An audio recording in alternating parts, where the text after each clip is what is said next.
Christmas pa rin sa inyo mga kapuso at tinupad po ng kapuso child star na si Riza May Dizon ang Christmas wish ng isa sa kanyang mga tagahanga. Tunghayan natin ang kanilang pagkikita sa report na ito.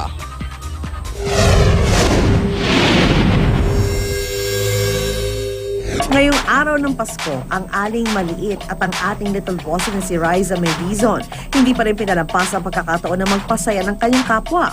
Isang 4-year-old Pinay kid kasi na si Denise. Laking Abu Dhabi ang umuwi pa ng Pilipinas kamakailan para lamang magbakasakaling masilayan ang sikat na child wonder.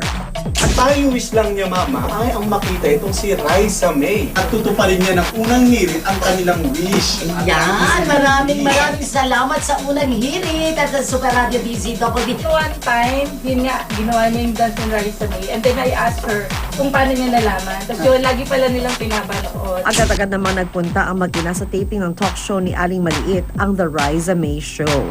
At sa unang pagkakataon na nagkita ang dalawang bagets, talaga namang na-starstruck si Denise sa kanyang idolo. English po ito. Nosebleed. Welcome to the Philippines. Taga saan ka? Where are you from? Nosebleed. Bagamat hindi pa rin makapagsalita itong si Denise na makita si Riza, di pa rin maikukubli ang saya na kanyang nadarama. Hindi na rin niya pinalampas ang pagkakataon na maiabot kay Riza ang Christmas card niya para dito na siya pa mismo ang gumawa.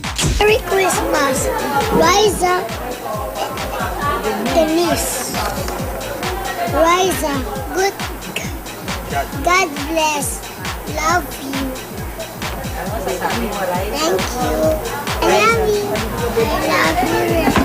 Patunay ang mga tulad ni Riza na hindi hadlang ang edad para tayo ay makapagpasaya ng ating kapwa ngayong Kapaskuhan. Merry Christmas, kapuso!